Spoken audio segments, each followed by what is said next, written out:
Assalamualaikum warahmatullahi wabarakatuh, teman-teman Du'aufa. Seperti kita ketahui bersama bahwa kemerdekaan Republik Indonesia diraih atas perjuangan para pahlawan.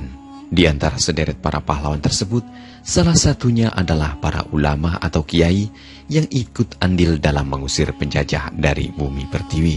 Kali ini kita akan mengulas tentang perjuangan Kiai As'ad dalam mengusir penjajah. Siapakah sebenarnya beliau ini? Kiai Raden As'ad lahir pada tahun 1897 Masehi di sebuah perkampungan dekat Masjidil Haram di Mekah.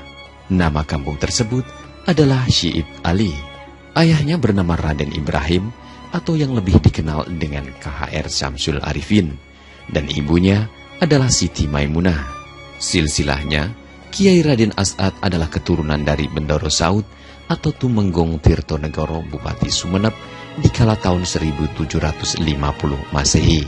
Sedangkan Bendoro Saud adalah keturunan dari Pangeran Ketandur, yakni cucu dari Sunan Kudus.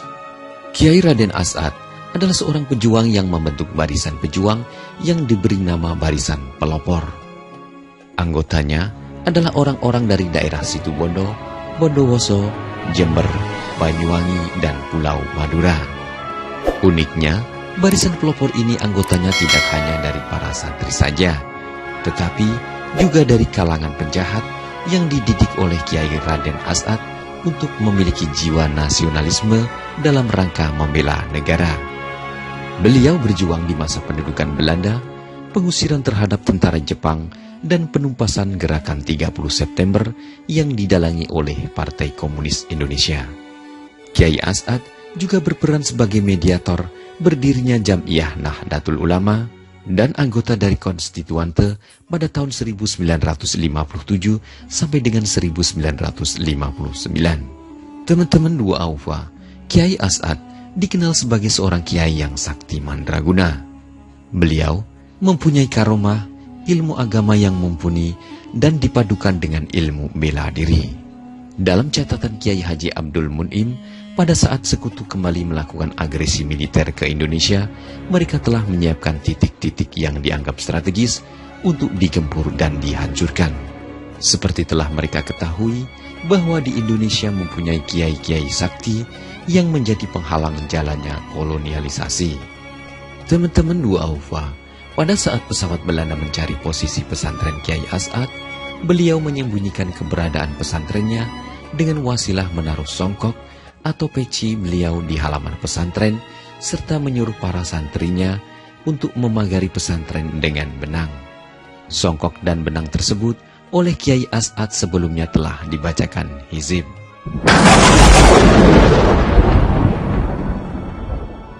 Dan bisa ditebak, pesawat Belanda tidak bisa menemukan jejak keberadaan pesantren Kiai As'ad, dan tank-tank Belanda pun tidak mampu mendeteksi keberadaan pesantren tersebut. Pada hari berikutnya, Kiai As'ad menyuruh seorang santrinya untuk meletakkan lagi songkok beliau di tengah hutan. Kemudian, santri tersebut langsung membawa songkok dan meletakkannya di tengah hutan sesuai perintah Kiai As'ad. Benar saja, selang beberapa saat pesawat tempur Belanda kembali melacak keberadaan pesantren Kiai As'ad. Mereka melihat bangunan sebuah pesantren di tengah-tengah hutan tersebut. Akhirnya, Belanda menghancurkan pesantren tersebut dengan membombardir sampai luluh lantak. Keesokan harinya, seorang santri diperintah oleh Kiai As'ad untuk mengambil songkok yang kemarin diletakkan di tengah hutan. Sesampainya di tengah hutan, santri tersebut terkejut karena melihat kondisi di tengah hutan telah hancur porak-poranda karena dibombardir oleh Belanda.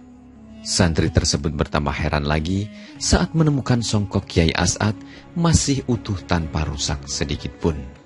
Teman-teman Du'aufa, melalui kisah ini kita dapat belajar dari para ulama dan para kiai dalam berjuang mendirikan bangsa ini.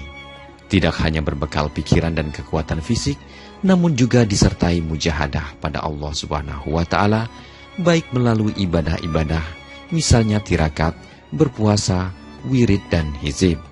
Kiai As'ad wafat pada tanggal 4 Agustus tahun 1990 Masehi dan dimakamkan di Kompleks PP Salafiyah, Safi'iyah, Sukorejo, Situbondo, Jawa Timur. Teman-teman dua Aufa, demikianlah kisah songkok Kiai As'ad melawan pesawat tempur dan tank milik Belanda. Semoga bermanfaat. Akhirul kalam, wabillahi taufik wal hidayah. Wassalamualaikum warahmatullahi wabarakatuh.